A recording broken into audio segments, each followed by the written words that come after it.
Oltre a Piove di Sacco, altri 9 comuni della provincia sono andati al voto, tutti sotto i 15.000 abitanti, per cui senza doppio turno. A Mestrino ha vinto Marco Agostini di Permestrino con il 63,20% dei voti, Barbara Vano di Fare Comune al 25,44%, Manuela Provenzano del Movimento 5 Stelle all'11,34%.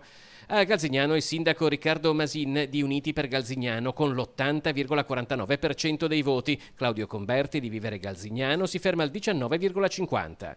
A Villanova di Campo San Piero, Cristian Bottaro di Rinnoviamo Villanova è eletto sindaco col 77,68% dei voti. Chiara Mercato di Villanova Sei Tu è al 13,17%, Denis Bettini di Il Centrodestra 9,13%.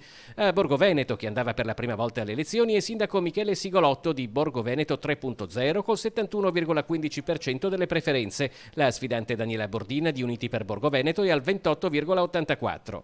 A Maserà è eletto Gabriele Volponi di Uniti per Maserà Berti Paglia col 46,30%, Alessandro Benetollo di Coni Cittadini per Maserà Berti Paglia al 27,45%, Filippo Gallocchio del Movimento 5 Stelle al 26,23%. A Casal Serugo vince Matteo Cecchinato di Per Casal Serugo e Ronchi col 70,88% dei voti, Cristian Sartorato di Lista Civica di Nuovo Insieme al 21,17%, Alberto Danieli di Casal Serugo e Ronchi Sì al 4,93%.